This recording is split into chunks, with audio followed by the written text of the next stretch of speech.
സാർക്ക് കൂട്ടായ്മയ്ക്ക് ബദലായി പുതിയൊരു കൂട്ടായ്മ ഉണ്ടാക്കാൻ പാകിസ്ഥാനും ചൈനയും തീരുമാനിക്കുന്നു. നല്ല കാര്യം. പക്ഷേ ഇതിൽ ഇന്ത്യക്ക് പണി കൊടുക്കാനാണ് ഒരുങ്ങുന്നത്. ഇന്ത്യയെ എങ്ങനെയെങ്കിലും പുറത്താക്കണം. അതാണ് പുതിയ കൂട്ടായ്മ. ഉറപ്പായിട്ടും ചൈനയാണ് ഏഷ്യ ഭരിക്കുന്നതെന്നുള്ള വിചാരം അവർക്കുണ്ട്. അപ്പോൾ അവർക്ക് കണ്ണിലെ കരട് ഇന്ത്യയാണ്. കാര്യം സൈനികമായി സാമ്പത്തികമായി ചൈനയ്ക്ക് ബദൽ നിൽക്കാനായിട്ട് ഏഷ്യയിൽ ഇപ്പോൾ ഇന്ത്യ മാത്രമേ ഉള്ളൂ.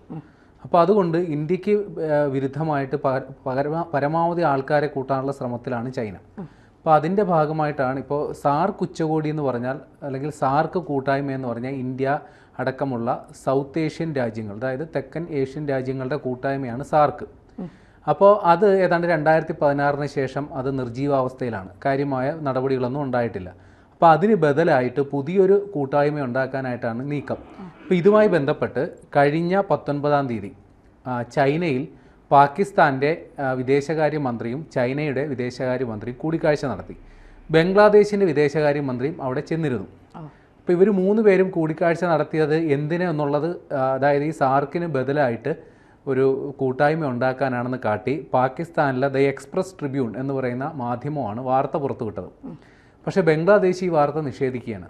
പിന്നെ എന്തിനാണ് ഇദ്ദേഹം അവിടെ പോയെന്നുള്ളത് അറിയില്ല. അപ്പോൾ ബംഗ്ലാദേശിൻ്റെ വിദേശകാര്യമന്ത്രി പറയുന്നത് ഞങ്ങളുടെ ആവശ്യത്തിന് വേണ്ടി പോയതാണ്, അല്ലാണ്ട് ഇതൊരു രാഷ്ട്രീയ കൂടിക്കാഴ്ചയല്ല, ഇത്തരത്തിലൊരു കൂട്ടായ്മ ഉണ്ടാക്കുന്നതിനെക്കുറിച്ച് ഞങ്ങൾ ചർച്ച ചെയ്തിട്ടില്ല എന്നാണ് അവരുടെ നിലപാട്. കുറച്ച് കപ്പയും മീനും ഒക്കെ വാങ്ങിച്ചുകൊണ്ട് വരാൻ പോയതായിരിക്കും. അവിടെ ആകുമ്പോൾ ക്വാളിറ്റി കിട്ടുകയും ചെയ്യും, വിലയും കുറവല്ലേ. ഏതായാലും അവിടെ കൂടിക്കാഴ്ച നടന്നവരുടെ ഉദ്ദേശം ഇതാണെന്നുള്ളത് പിടികിട്ടി. ഇനി അവർ പേരിന് ഇന്ത്യയെയും ഈ കൂട്ടായ്മയിലേക്ക് ക്ഷണിക്കും. പക്ഷേ ഇന്ത്യയുടെ നയപരമായ തീരുമാനം ഇത്തരൊരു കൂട്ടായ്മയിൽ ഇനി ഭാഗമാകേണ്ടെന്നാണ്. കാര്യം ചൈന ഇതെന്താണ് ഉദ്ദേശിക്കുന്നത് ഇന്ത്യക്ക് കൃത്യമായിട്ട് അറിയാം. പാകിസ്ഥാനും അവരുടെ കൂടെയുണ്ട്. അപ്പോൾ അതുകൊണ്ട് പങ്കെടുക്കില്ല. പക്ഷേ ഈ സാർക്ക് ഉച്ചകോടി അല്ലെങ്കിൽ സാർക്ക് കൂട്ടായ്മയുടെ ഭാഗമായിരുന്ന മറ്റു പല രാജ്യങ്ങളുണ്ട്. അഫ്ഗാനിസ്ഥാൻ, ഭൂട്ടാൻ, പിന്നെ മാൽദ്വീപ്, ശ്രീലങ്ക, ഈ പറയുന്ന രാജ്യങ്ങളെയൊക്കെ ഇവർ ക്ഷണിക്കാനാണ് സാധ്യത. ഇവരതിലൊക്കെ പങ്കാളിയാകാനും സാധ്യതയുണ്ട്. ഇനി എന്താണ് ഈ സാർക്ക്? അതായത് 1985 ഡിസംബർ 8 ധാക്കയിലാണ് ഇത് രൂപീകരിച്ചത്. അപ്പോൾ ഈ ഞാൻ നേരത്തെ പറഞ്ഞ തെക്കൻ ഏഷ്യൻ രാജ്യങ്ങളുടെ കൂട്ടായ്മയാണ്. കാര്യം അതിൽ ഈ പറയുന്ന ഇന്ത്യയും ചൈനയും കഴിഞ്ഞ ബാക്കിയെല്ലാം ദരിദ്ര രാഷ്ട്രങ്ങളാണ്. പാകിസ്ഥാൻ, ബംഗ്ലാദേശ്, മാൽദ്വീപ്, ശ്രീലങ്ക, അഫ്ഗാനിസ്ഥാൻ. ഈ അഫ്ഗാനിസ്ഥാൻ 2007 ഈ കൂട്ടായ്മയുടെ ഭാഗമായത്. അപ്പോൾ ഈ പറയുന്ന വമ്പൻ രാഷ്ട്രങ്ങളുണ്ടല്ലോ, അതായത് യൂറോപ്യൻ രാഷ്ട്രം, അമേരിക്ക, ബ്രിട്ടൻ, അതേപോലുള്ള വമ്പൻ രാഷ്ട്രങ്ങൾ വലിയ സാമ്പത്തിക ശക്തിയായിട്ട് നിൽക്കുമ്പോൾ ഈ പാവങ്ങളുടെ കൂട്ടായ്മ എന്ന രീതിയിലാണ് ഈ സാർക്ക് പ്രസക്തമാകുന്നത്. അതിൻ്റെ നേതൃസ്ഥാനത്ത് ചൈനയും ഉണ്ട്, ഇന്ത്യയും ഉണ്ട്. അപ്പോൾ ഇത്തരത്തിൽ ഈ ഏഷ്യൻ രാജ്യങ്ങൾ തമ്മിലുള്ള പരസ്പര സഹകരണം മെച്ചപ്പെടുത്തുക, സാമ്പത്തികമായി, സൈനികമായി, വ്യാപാരമായി പരസ്പരം സഹകരിക്കുക, ഉഭയകക്ഷി കരാറുകളിൽ ഏർപ്പെടുക തുടങ്ങിയവയ്ക്കായിരുന്നു ഈ സാർക്ക് കൂട്ടായ്മയുടെ ലക്ഷ്യം. അപ്പോൾ ഇത് ഇങ്ങനെ കാലാകാലങ്ങളായി കൂട്ടായ്മ യോഗം ചേരുകയും നയപരിപാടികൾ രൂപീകരിക്കുകയൊക്കെ ചെയ്തിരുന്നു. ഇവരൊരു സാർക്ക് ഡെവലപ്മെൻറ്റ് ഫണ്ട്, ഒരു നാണ്യനിധി വരെ രൂപീകരിച്ചിട്ടുണ്ട്. അതായത് ഈ പറയുന്ന ദരിദ്ര രാഷ്ട്രങ്ങൾക്ക് ഈ സാർക്കിൻ്റെ സാമ്പത്തിക സഹായത്തിൽ പദ്ധതികളൊക്കെ നടപ്പിലാക്കാനുള്ള അവസരം കിട്ടും. ഇന്ത്യ ഈ പറയുന്ന ഫണ്ടിലോട്ട് വലിയൊരു സംഭാവന നൽകിയിട്ടുള്ള രാഷ്ട്രം കൂടിയാണ്. അപ്പോൾ ഈ പറയുന്ന പോലെ കാലാകാലങ്ങളായി ഈ ഒരു കൂട്ടായ്മ നടക്കുന്നു. പക്ഷേ 2014 ഈ സാർക്ക് കൂട്ടായ്മ അവസാനമായി യോഗം ചേർന്നത്. അത് നേപ്പാളിലെ കാഠ്മണ്ഡുവിൽ വെച്ചാണ് ആ യോഗം ചേർന്നത്. അതിനുശേഷം 2016 പാകിസ്ഥാനിലെ ഇസ്ലാമാബാദിലായിരുന്നു യോഗം നടക്കേണ്ടിയിരുന്നത്. പക്ഷേ ആ 2016 ഉറി ഭീകരാക്രമണം ഉണ്ടായത്. അപ്പോൾ ഈ ഭീകരവാദത്തെ പാകിസ്ഥാൻ പ്രോത്സാഹിപ്പിക്കുന്നു. ഉറി ഭീകരവാദത്തിൻ്റെ ഉത്തരവാദി പാകിസ്ഥാനാണ്. ഈ ഭീകരവാദികൾക്കെതിരെ പാകിസ്ഥാൻ നടപടിയെടുക്കുന്നില്ല എന്നാരോപിച്ച് അന്ന് പ്രധാനമന്ത്രി നരേന്ദ്രമോദി ഈ പറയുന്ന യോഗത്തിൽ പങ്കെടുത്തില്ല. ഇന്ത്യ മാത്രമല്ല, സുരക്ഷാ കാരണങ്ങൾ, അതേപോലെ ഈ തീവ്രവാദ പ്രശ്നങ്ങളൊക്കെ പരിഗണിച്ച് അഫ്ഗാനിസ്ഥാനും ഭൂട്ടാനും ബംഗ്ലാദേശും ആ യോഗത്തിൽ പങ്കെടുത്തില്ല. അങ്ങനെ ഈ 4 രാജ്യങ്ങൾ വിട്ടുനിന്നതോടുകൂടി ആ 2016 ആ പറയുന്ന സാർക്ക് ഉച്ചകോടി റദ്ദാക്കപ്പെടുകയായിരുന്നു. അതിനുശേഷം ഇതുവരെ സാർക്ക് ഉച്ചകോടി ചേർന്നിട്ടില്ല.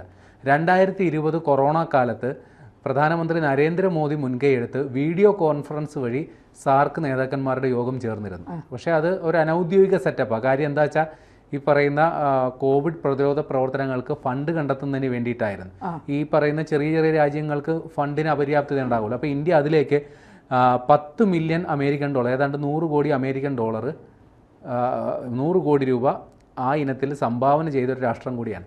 അപ്പോൾ ഇന്ത്യ ഇതിൽ നിന്ന് വിട്ടു നിൽക്കാൻ ഇന്ത്യക്ക് കൃത്യമായ കാരണമുണ്ട്. അപ്പോൾ ഇന്ത്യ അതിൽ നിന്ന് വിട്ടു നിന്നതോടുകൂടി ആ 2016 യോഗം നടക്കാതെ അലസി പിരിഞ്ഞതോടുകൂടി ഈ സാർക്ക് ഉച്ചകോടി അത്തരം നടപടിക്രമങ്ങൾ ഏതാണ്ട് നിർജീവാവസ്ഥയിലായിരുന്നു.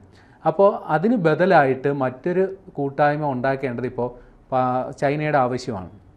അവർക്കിപ്പോൾ ചൈന അനുകൂല നിലപാടുള്ള രാഷ്ട്രങ്ങൾ ഒരുപാടുണ്ട്. ഇപ്പം നിലവിൽ പാകിസ്ഥാനുണ്ട്, ബംഗ്ലാദേശുണ്ട്, ശ്രീലങ്കയ്ക്കും ചെറിയ ചൈന ചായ്വുണ്ട്. അപ്പോൾ ഇത്തരം ചൈനയോട് അനുഭാവം പ്രകടിപ്പിക്കുന്ന രാജ്യങ്ങളെ ഒപ്പം നിർത്താനായിട്ടുള്ള അവർക്ക് കിട്ടുന്ന ഒരു വേദി എന്ന നിലയിലാണ് ചൈന ഈ പറയുന്ന സാർക്കിൻ്റെ ബദലായിട്ടുള്ളൊരു കൂട്ടായ്മയ്ക്ക് തുടക്കം കുറിക്കുന്നത്. അപ്പോൾ ഇന്ത്യ ഈ കാര്യത്തിൽ കൃത്യമായ നിലപാടെടുത്തിട്ടുണ്ട്. ഇനി ആ ഒരു കൂട്ടായ്മയുടെ ഭാഗമാകില്ല എന്നുള്ളത്. പക്ഷേ ചൈന വേദിയാകുന്ന ഷാങ്ഹായ് ഉച്ചകോടി അടക്കമുള്ള വേദികളിൽ ഇന്ത്യ പങ്കെടുക്കുന്നുണ്ട്.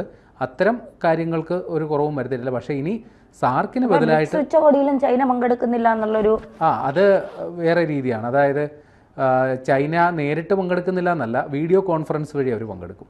റഷ്യയുടെ നിലപാടും അങ്ങനെ തന്നെ, വീഡിയോ കോൺഫറൻസ് വഴിയായിരിക്കും പങ്കെടുക്കുക. അത് ചൈന പങ്കെടുക്കാതിരിക്കുന്നതിനൊരു കാരണം പ്രധാനമന്ത്രി നരേന്ദ്രമോദി അവിടെ നേരിട്ട് പങ്കെടുക്കാൻ പോകുന്നുണ്ട്. അപ്പോൾ മുഖ്യ ആകർഷണ കേന്ദ്രം മോദിയാകും എന്ന് കരുതി ഷീ ജിൻപിങ് പോകുന്നില്ല. അതുമാത്രമല്ല, ഈ പറയുന്ന ഇന്ത്യ ചൈന പരസ്പര ഉഭയകക്ഷി ചർച്ചകൾക്ക് അവിടെ വേദിയാകേണ്ടി വരും. അപ്പോൾ അതിൽ നിന്നൊക്കെ സ്കിപ്പാകാൻ വേണ്ടി ഷീ ജിൻപിങ് മനഃപൂർവ്വം ഒഴിഞ്ഞു മാറിയതാണെന്നൊക്കെയുള്ള സൂചനകൾ വരുന്നുണ്ട്. ഏതായാലും ആ കാര്യം അതിലൊന്നും നമ്മൾ ഇതുവരെ അതായത് മോദി വരുന്നിടത്ത് വിങ് പോയ പ്ലെങ് ആവും. അതെന്തോ ഏതായാലും ഷീ ജിൻപിങ് ആ ഒരു പരിപാടിക്ക് നിൽക്കുന്നില്ല. പകരം ഒരു വീഡിയോ കോൺഫറൻസിൽ അത് അറ്റൻഡ് ചെയ്യുമെന്നുള്ളതാണ് പറഞ്ഞേക്കുന്നത്. ഈ പറയുന്ന വ്ളാഡിമിർ പുടിനും ആ പറയുന്ന പരിപാടിക്കാണ് നിൽക്കുന്നത്. ബ്രിക്സ് ഉച്ചകോടിയിൽ നേരിട്ട് പങ്കെടുക്കുന്നത് വീഡിയോ കോൺഫറൻസ് വഴിയായിരിക്കും. പുള്ളിയുടെ ഔദ്യോഗിക തിരക്കങ്ങനെയൊക്കെയാണെന്ന് പറയുന്നത്. അതിന് വ്യക്തിപരമായ കാരണങ്ങൾ വേറെ ഉണ്ടെന്ന് എനിക്കറിയില്ല. ഉക്രൈനുമായുള്ള യുദ്ധത്തിനിടയിൽ മാനസികമായി തകർന്നിരിക്കുകയാണ്. എന്തോ ആയിക്കോട്ടെ. അപ്പോൾ ഈ സാർക്ക് ഉച്ചകോടിയെ സംബന്ധിച്ചുള്ള കാര്യങ്ങൾ ഇതാണ്. അതായത് ഇന്ത്യ ഇനി ഈ പറയുന്ന ചൈനയുടെ ഹിഡൻ അജണ്ടകൾക്ക് നിന്നു കൊടുക്കാൻ തൽക്കാലം ഉദ്ദേശിക്കുന്നില്ല. അവരെന്തുകൊണ്ടാണ് ഇങ്ങനൊരു കൂട്ടായ്മ രൂപീകരിക്കുന്നുള്ളത് നമുക്ക് വ്യക്തമാണ്. കാര്യം ഈ പറയുന്ന രീതിയിൽ ചൈന അനുകൂല നിലപാടുള്ള രാഷ്ട്രങ്ങളുടെ ഒരു കൂട്ടായ്മ ഉണ്ടാക്കാനാണ് അവർ ശ്രമിക്കുന്നത്. തൽക്കാലം ആ പരിപാടി നിങ്ങളുടെ കൈ വെച്ചാൽ മതി എന്നുള്ളതാണ് ഇന്ത്യയുടെ ഇപ്പോഴത്തെ നിലപാട്. എത്രയായി? അയ്യോ, എന്തോ പറഞ്ഞ് നിൽക്കും എൻ്റെ കർത്താവ്. ഓക്കെ തുടങ്ങിക്കോ. ഞാൻ ചോദിക്കാം, നിങ്ങൾ പറഞ്ഞാൽ മതി. എന്താ ഇന്ത്യ പങ്കെടുക്കാതിരുന്നാൽ ഇത് വേറെ ഏതെങ്കിലും തരത്തിലേക്ക് ചർച്ച നീങ്ങാൻ സാധ്യതയുണ്ടോ? ഇല്ല, അങ്ങനെ ഒരു കൂട്ടായ്മ രൂപീകരിക്കുന്നതിന് അങ്ങനെ വിഷയങ്ങളൊന്നുമില്ല. ഇതിപ്പോൾ ഇന്ത്യയെ പിണക്കണ്ട എന്നുള്ളൊരു മട്ടിലാണ് അവർ ഇന്ത്യയോട് നിങ്ങൾ വരുന്നോ എന്ന് ചോദിക്കുന്നത്. വരാനല്ല പറയുന്നത്, വരുന്നോ വേണമെങ്കിൽ വാ എന്നുള്ള മട്ടിലാണ് പറയുന്നത്. പക്ഷേ എന്തുകൊണ്ടാണ് സാർക്ക് ഉച്ചകോടിയിൽ നിന്ന് ഇന്ത്യ ഇറങ്ങിപ്പോയതെന്ന് അറിയാമല്ലോ. കാര്യം പാകിസ്ഥാനിൽ ഭീകര പ്രവർത്തനങ്ങൾ നടക്കുന്നു, ഭീകരാക്രമണങ്ങൾ അവർ പ്രോത്സാഹിപ്പിക്കുന്നു. അതിന് ഒരു മാറ്റവും വരുത്തിയിട്ടില്ലല്ലോ. പിന്നെ ചൈന എന്തുകൊണ്ടാണിപ്പോൾ പാകിസ്ഥാനെ കൂട്ടുപിടിച്ച് ഈ പരിപാടിക്ക് നിൽക്കുന്നതെന്ന് അറിയാം. നേരത്തെ ഷാങ്ഹായ് കോർപ്പറേഷൻ മൂവ്മെൻറ്റിൻ്റെ വേദിയിലും ഇന്ത്യ അവിടെ സംയുക്ത പ്രസ്താവനയിൽ ഒപ്പിടാതെ ഇറങ്ങിപ്പോയി. കാര്യം അവിടെ എന്താ, പാകിസ്ഥാനെ പ്രീതിപ്പെടുത്താനായിട്ട് ചൈന അവിടെ പഹൽഗാം ഭീകരാക്രമണത്തെക്കുറിച്ച് ഒരു വാക്ക് ആ പ്രമേയത്തിൽ പറയാതിരിക്കുകയും ബലൂചിസ്ഥാൻ്റെ വിഷയം കുത്തിക്കയറ്റുകയും ചെയ്തു. അപ്പോൾ ഇത്തരത്തിൽ അന്തർധാര അവർക്ക് തമ്മിൽ വളരെ സജീവമാണ്. അതിൻ്റെ മറ്റൊരു പതിപ്പാണ് ഈ പറയുന്ന പുതിയ വേദി. അപ്പോൾ അതിലോട്ട് വെറുതെ വിളിച്ച് കയറ്റുന്നത് നമ്മളെ വിളിച്ചു വരുത്തി അപമാനിക്കാൻ വേണ്ടിയാണെന്നുള്ളത് വ്യക്തമാണ്. അപ്പോൾ അത്തരം ഒരു പരിപാടിക്ക് വെറുതെ നിന്നു കൊടുക്കുന്നതിലും ഭേദം നമ്മൾ ശക്തമായ വിയോജിപ്പ് രേഖപ്പെടുത്തി അതിൽ നിന്ന് മാറി നിൽക്കുന്നത് തന്നെയാണ്. അതെ.